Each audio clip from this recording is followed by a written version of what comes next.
Thank you so much, Elizabeth, for coming on the counteroffer. No, thank you so much for inviting me. It's an absolute pleasure to be here. Awesome. Well, you're actually one of the first people that I've had on the podcast who has their own podcast as well. So I've done you a quick introduction, which is pre-recorded, but in your own words, who is Elizabeth Willetts? Oh, thank you so much. So I'm Elizabeth Willetts. I run a recruitment company called Investing in Women that helps people find flexible part-time work that works around them, and obviously those employers that want to hire people on a flexible part-time or remote basis. I also have a podcast, like you mentioned, called Work It Like a Mum, where I've interviewed some incredible women that are doing brilliant things in their career post kids. And I have a book called Flex out in January. And yeah, my background's recruitment. I've been in recruitment my entire career, so since 2007, so a long time now.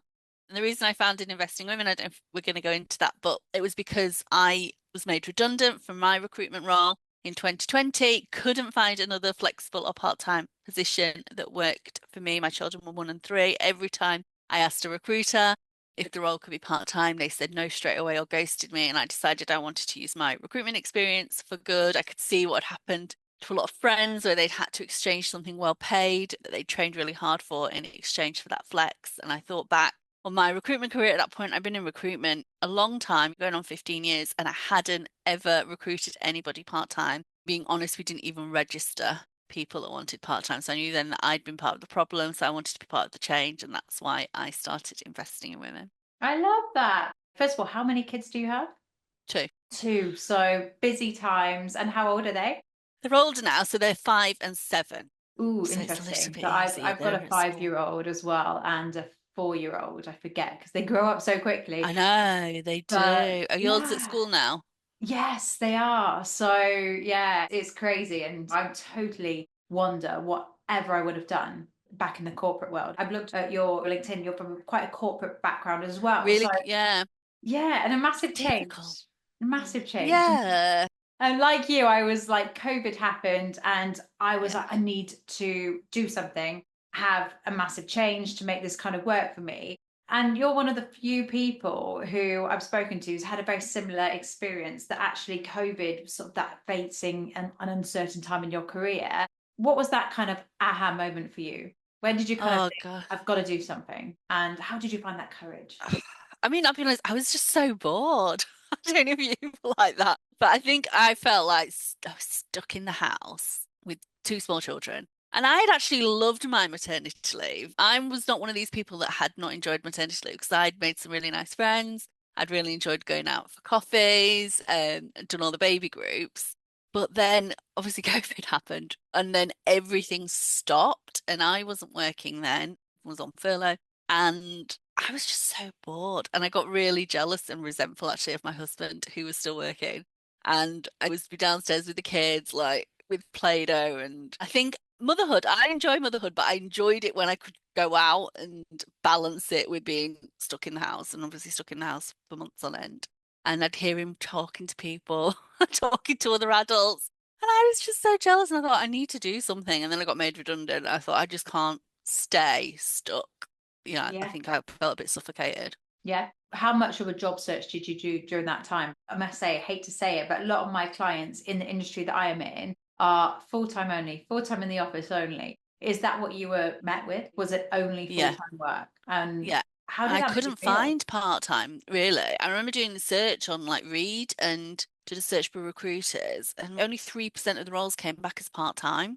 And then when you actually delved into them, they weren't even recruiter roles anyway. Some of them were like completely random roles, like cleaning or whatever, and it was they'd just not been stuck there because it was part-time. So there was hardly anything. And I spoke to that friend who'd took a £10 an hour job at the time, who'd got a degree, she'd got a post-grad degree, and she just wanted something flexible. And I just thought, this isn't right. And I thought it then, I still think it now, the reason we still have a gender pay gap is because a lot of women are forced out of work when their children Mm. are young. Whether a lot of them want to spend more time with their children, they want to balance career and family, but there is that lack of senior part-time flexible roles. So they feel pushed out, they take something lower paid, lower skill to get that flex. Yeah, no, absolutely. And I've seen it as well, like some Yeah. real powerhouse. And It's real, isn't it? I'm like you in the sense that I've got my own business. I try to be the perfect mum and I try to be off my Yeah, phone and I try to be present. And even now, I don't know about you, but I don't ever feel like I'm good at both things. I I don't know. feel like I'm the I'm the perfect. same. It's difficult, and I think we carry that. Yeah, yeah. And my husband, I don't think it's a women thing because he doesn't feel guilt. Like in the summer holidays, my child, she was poorly one day and I'd booked her in for a camp. And it was because I'd booked her in for a camp, I'd booked all my meetings. And then obviously she was poorly. So I was like, I'm going to have to still do all these meetings because we were about to go on holiday. She had a TV day. I felt so guilty. And then the day I was to my husband's like, do you feel guilty? And he was like, no. But I felt really Yes. guilty. I know. I don't judge you for that, by the way, because we often, I think that some TV is good as well. Like, Yeah. I know there's lots of studies, but we put on learning things, and a lot of the studies now that they have to do, like numbots and maths things, are on an Yeah, iPad. So screens can't be that bad. That's what I tell myself anyway. But absolutely. so if we go to starting the business, so COVID just happened. We both know that a lot of roles are not advertised for recruiters part-time or anything part-time or something that you can work from home. How did you find those roles and what kind of roadblocks did you meet sort of along the way at the beginning? I think the biggest roadblock was probably like the imposter syndrome because I had zero followers. I didn't, obviously had zero business skills. I mean, I knew how to recruit, but I didn't really have a product to offer clients. So when I first started, I just offered job adverts for free. And then that's then another hurdle. Then when do you go from free to paid? And you're thinking then how much do you charge, etc. But I think the best thing I did actually before I started, but when I was sort of putting in all the foundations, was to get a business coach. And I met with her weekly. And I still credit her today, even though I don't see her anymore, that the reason we're still here is because of her. Really? Wow. Yeah. How did you find a good coach? Because I know there'll be lots of listeners who are thinking about getting a business coach, and there's so many out there. How did you know that your business coach was the right coach? She was quite niche at the time. I think she does something slightly different now. So she just added me on LinkedIn after I'd been made redundant, and she just sort of said, I'm a business coach for women that want to start up their own recruitment businesses. So I think actually at that point I hadn't really solidified the thought of investing in women, but maybe she actually at that point planted a seed. And then she just said, I've got a Facebook group if you want to join. So I joined the Facebook group. This was like in the November. So she was sort of on my radar then until I booked in with her the following March. And I just basically followed her, liked what she posted. Probably never even interacted with any of her posts. So that goes to show if you do posts and people don't interact, doesn't mean people aren't watching. Good And then one. in a March time, I just sort of said, actually, I'm looking to set up a recruitment company. Would you be able to help? And she did. And I think that would help me to go with someone that was quite niche that had set up her own recruitment company before, and that was what she specialized in. So I think it always helps if you are interested in getting a coach to go with somebody that specializes in what you want to do rather than someone that's broader. Definitely. There's that quote somewhere, isn't there, about only seek someone who's done it before, has done it well. So I love that. And I completely agree. I'm a massive advocate for coaching, and I've had a lot of coaches come on the podcast as well. I mean, I'm speaking to mums every day and I hate it because I do find it hard to find them what they're looking for. How would you define the sort of flexibility that can be offered? Like, what kind of flexibility do you think should be allowed in the workplace? It's interesting because I don't think actually flexibility always has to mean part-time. It can mean full-time, but full-time where if you need to maybe go and pick up the kids from school or take them to school and then catch up on work after they've gone to bed, or being able to pop out if you've got caring responsibilities to take a family member to the hospital or whatever. I think it's just that understanding from employers that actually work doesn't always come first. Work is just a part of somebody's life. And I think I've learned that actually more. My business has grown and I've employed other people, and actually it's respecting my business is probably going to be more important to me than them. And it's no disrespect to them or to the business, but they have a life outside of investing in women and they're helping support it grow, etc. But it's sort of it's my baby and I can't expect somebody to be as invested in it as I am. I think all bosses should have that. There's this expectation from a lot of managers that everybody should be invested in their business as much as they are. But if that person doesn't have shares in the company, if they're not going to get rewarded if the company is eventually sold or etc., then I don't think you can have that expectation. And I think like it's just recognizing people have a life outside of work and just being honest and having that dialogue. Like we've just finished half term and I set up the business so I could have flexibility as well around my family. And I did that in half term and I told the team that as well. And I was like, obviously, if you want, you can pay to have your children go into a camp. But if not, then a lot of people just work early in the morning and then catch up when the children have gone to bed. So I think as long as the work gets done, I'm fairly relaxed about when and where it's done. And I'd love to see more managers like that.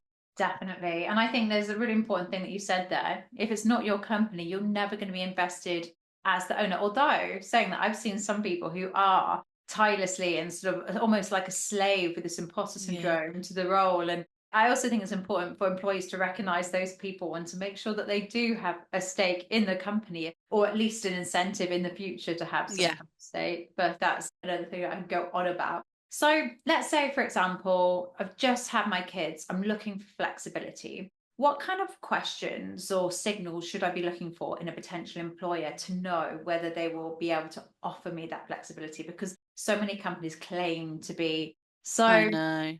how can someone go about really finding out? I mean, I think if you are employed, then obviously your first step would probably be to put a flexible working request in with your current employer. And now you can put it in, obviously, day one, you can put in a flexible working request twice a year, and there's more onus on the employer to say why it can't be done. Obviously, some employers say why a role can't be worked flexibly. But yeah, I think your first bet would be to go to an existing employer. And then I think during the interview process, I feel like an interview actually is so much better if an individual comes at it more as a peer and views it a little bit more as a date.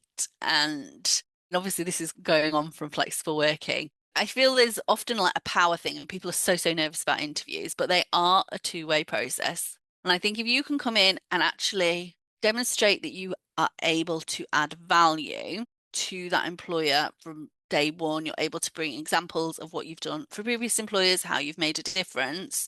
If they are more bought into you, they are going to be much more likely to grant what you're looking for, whether that's flexible working, pay, position, etc. So there is sort of that, but I think that is sort of coming in as more of a peer, having a conversation, acting more like a consultant in that interview, and then that employer has more confidence that you're going to do a brilliant job and they're going to be able to manage your workload.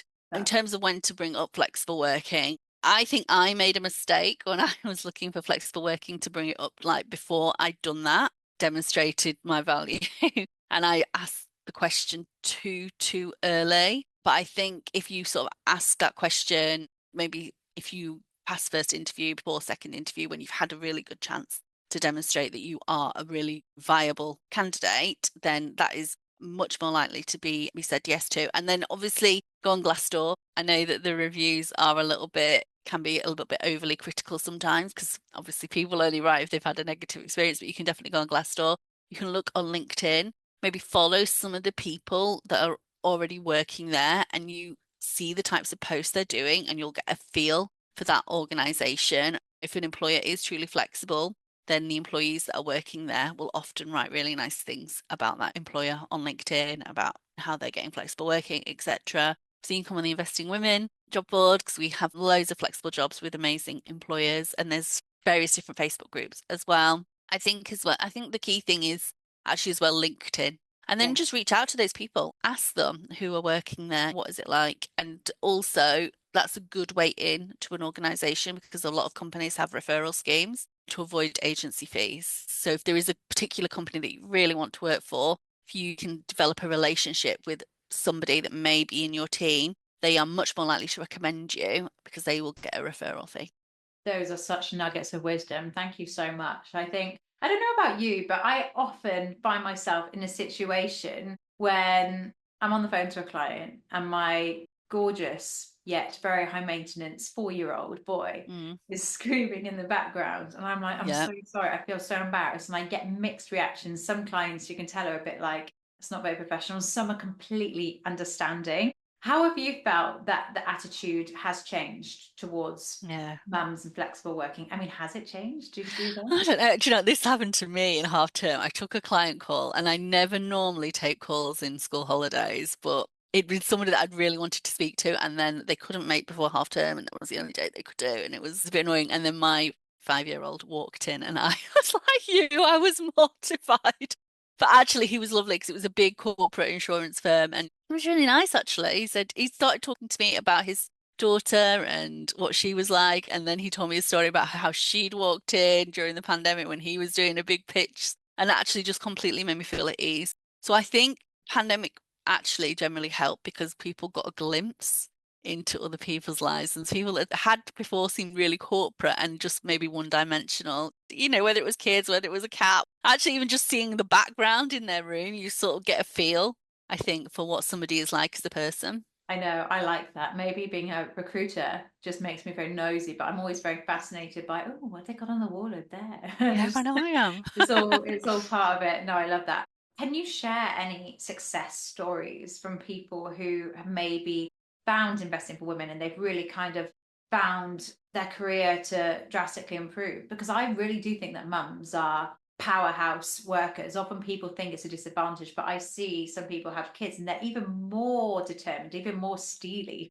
Have you got any I'm sorry. success stories that you Oh, I kind of? mean, low. Oh gosh, yeah, we've placed so many people now, so that's been amazing. There's somebody I was speaking to yesterday, so she's really fresh in my mind. So she was made redundant last year.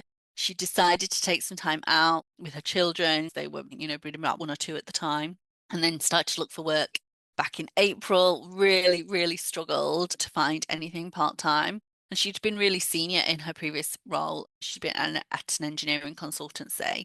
So she booked in actually for a CV review because we'd offer career coaching. And then she booked in the same week that one of my favorite clients, who's so flexible, said that they had a potential role that was part-time. And I was like, my gosh, this candidate is just perfect for it.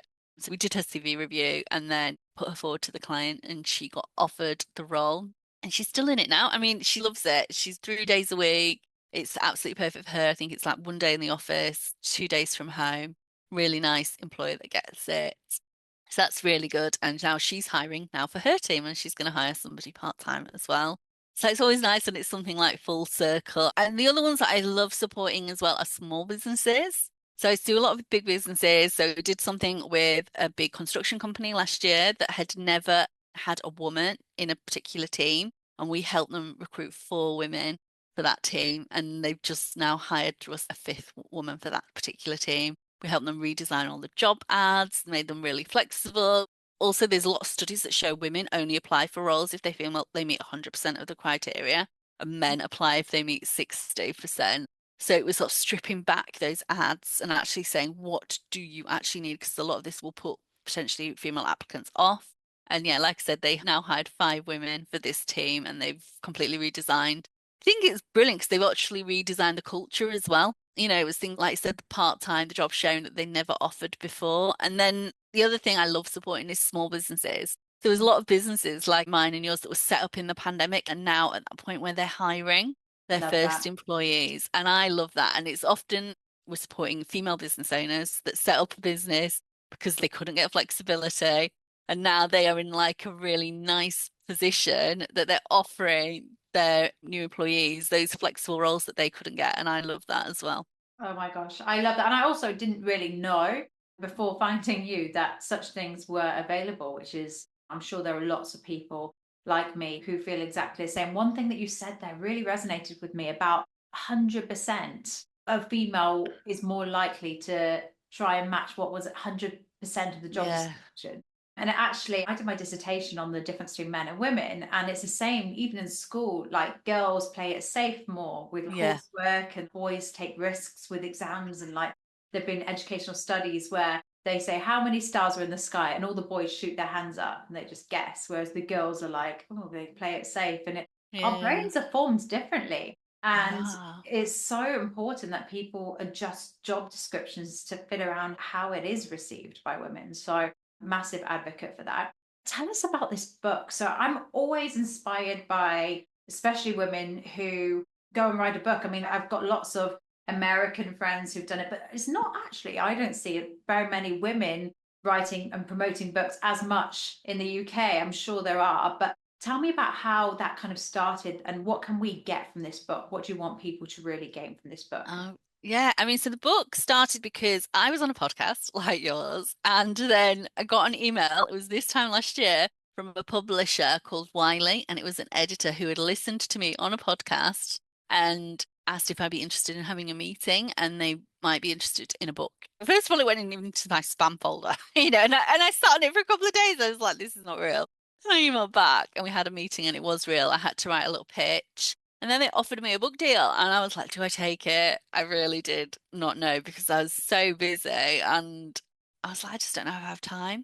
And then it was actually my business coach, the one that I'd had before, said, yes, you've got to take it. If you don't take it, you'll regret it. So I took it. And then, in terms of how I wrote it, I listened to an amazing podcast in January about how to write a book fast. It was like how to write a book fast in 30 days. Mine took definitely longer than 30 days. But the idea was you just set aside 30 minutes every day to write and you don't overthink it. You don't go back and edit it because it's so hard just to get the words on paper. And then once you've got the words on paper, it's a much less daunting task to then go back and edit it. Because otherwise, if you write and edit all the time, you won't get the words down that you needed to get down. And I had like 60,000 words I had to write in 6 months. Oh my word. And yeah, crazy. I don't know if I'll do another one. And the book is called Flex, and it's everything I've learned in like nearly 18 years of recruitment about finding a career that you love, as well as like navigating the job market and actually making it everything work. So there's a lot of case studies in there from people that I've interviewed for my podcast, but it's first of all identifying what type of career is going to suit you. Because I think I do a lot of coaching and a lot of people don't like their jobs.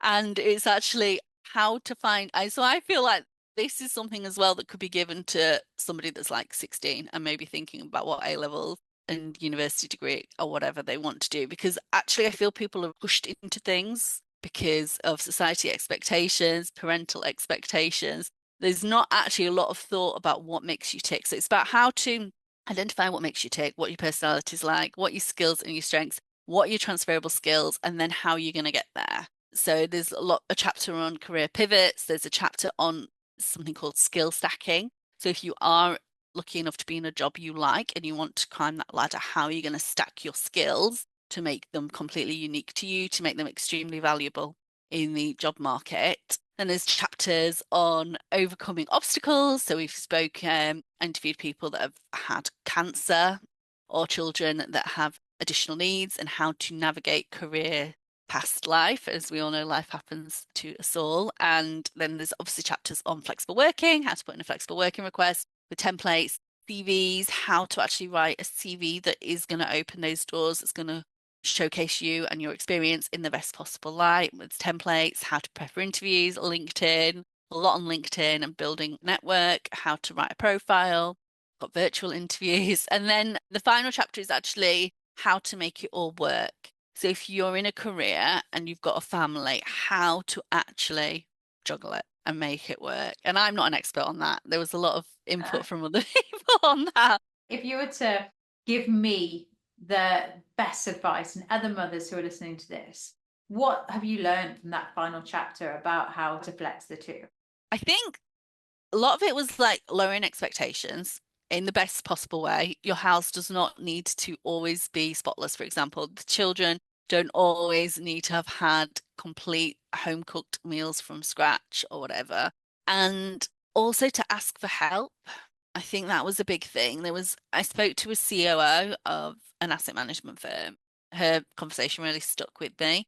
So she had 4 children. She's like obviously really senior now in the city. And when her fourth child was born, she was offered a promotion and she didn't know if she could take it or not. It was long hours, it was more traveling. But her boss rung her. And I think this is also key is to have, if you can, try and find a mentor or a champion as well. And it doesn't have to be a female, but actually, this really helps if you've got somebody that you can have quite honest conversations with in the workplace that's going to have your back. And he sort of said, look, I really want you. You're the best person for the role. We'll try and make it work. I'll do the additional traveling for a bit. And how about we pay for you to have a coach? And so the workplace paid for her to have a return to work coach.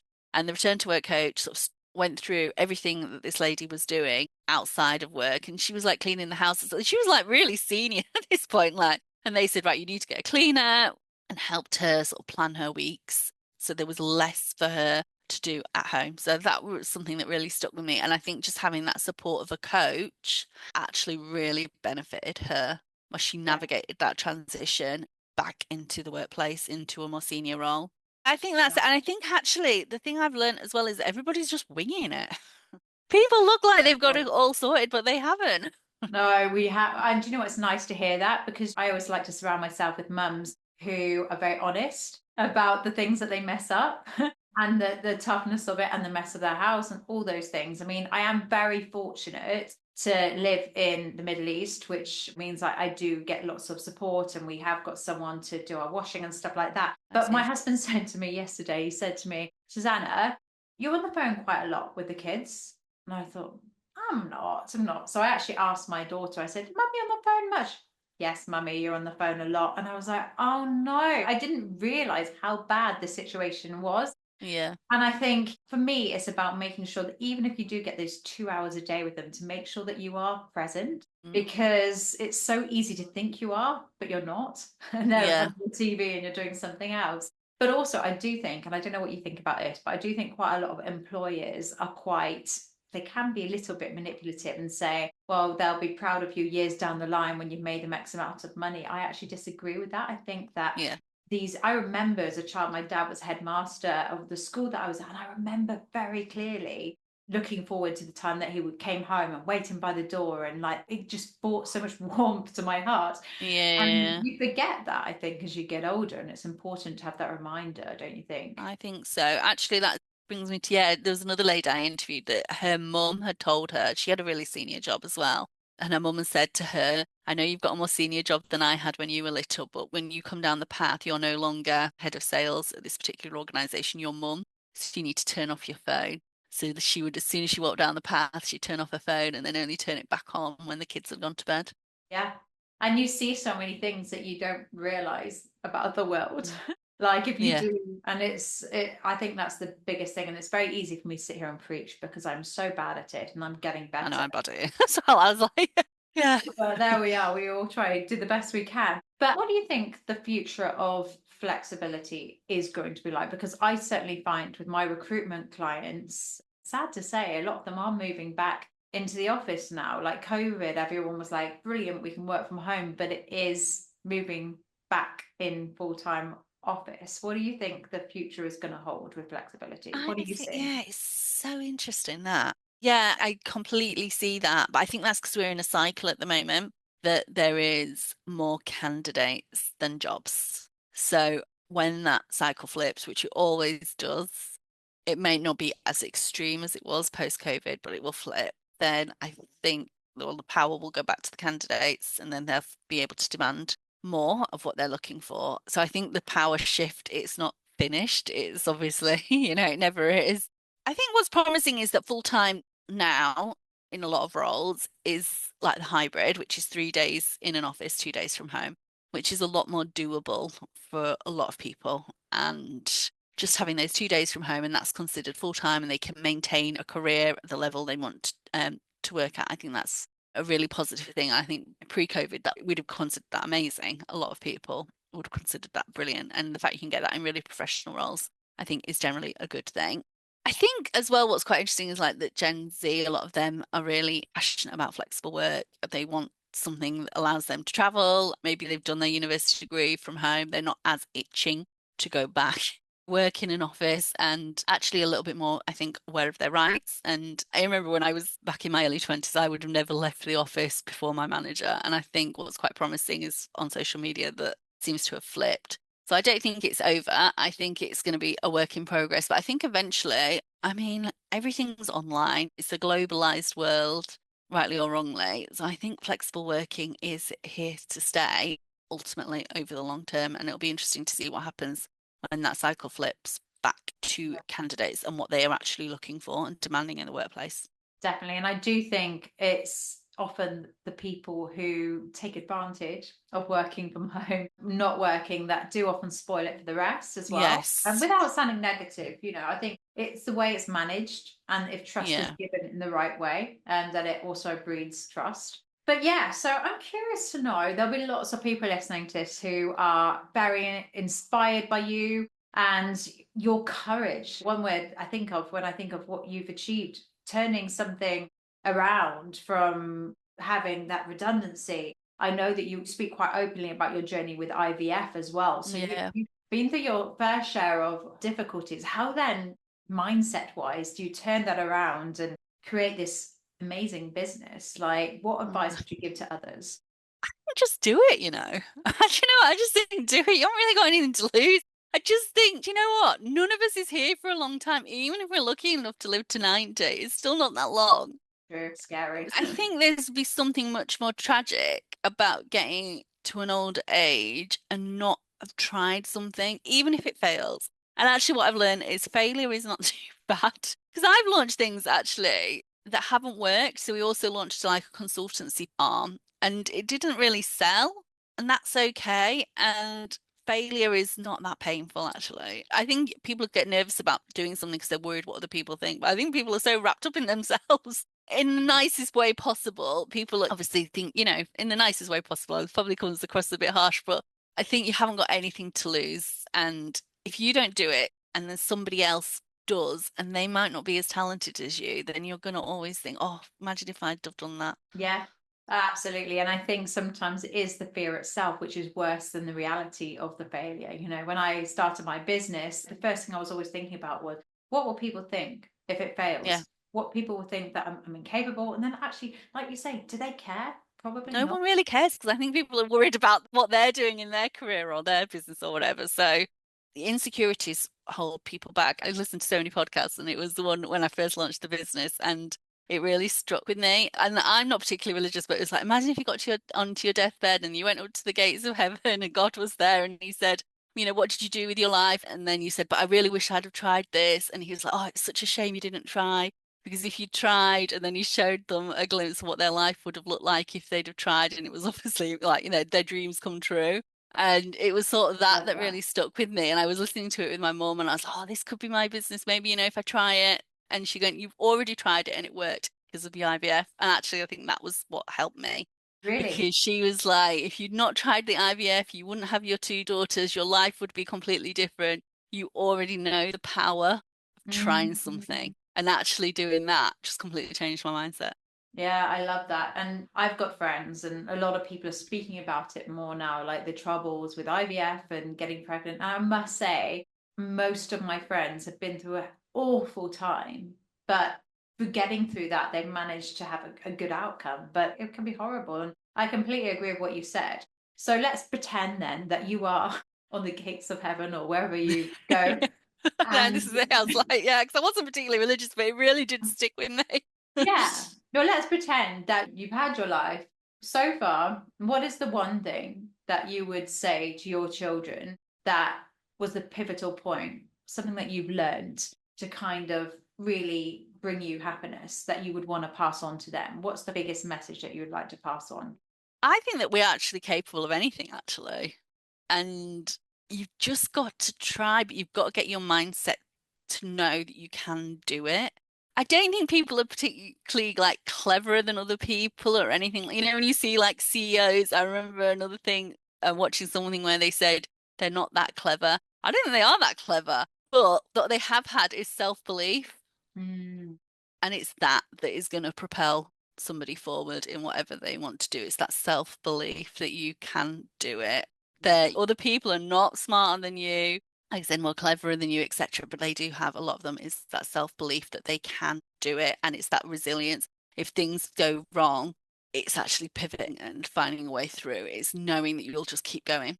love that. And then I guess it's how we then pass it on, isn't it, Yeah. to the next generation. I've noticed that as parents, often our anxieties can pass on to our children. We've started doing Yeah. positive affirmations, which I learned from the school to the kids and stuff like that. Really. So, have you got any parenting technique that Oh you use gosh, to kind of I don't know. I'm quite confident, I think, with work now, but then I also have other insecurities that I'm really trying not to pass on to them. So I try not to mention those in front of them.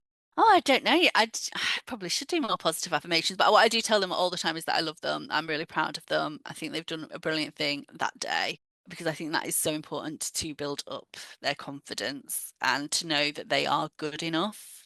And that's what I want them to know, that they're good enough and they don't have to prove themselves to That's anybody else but themselves. Yeah, I love that. We're only competing with ourselves. We try our best. I love this conversation. Thank you Oh, so much for coming on the podcast. Now, there will be lots of people listening to this who want to reach out to you, maybe be recruited by you, follow you, listen to your podcast. How can people get in touch with you if they've enjoyed what they've heard today?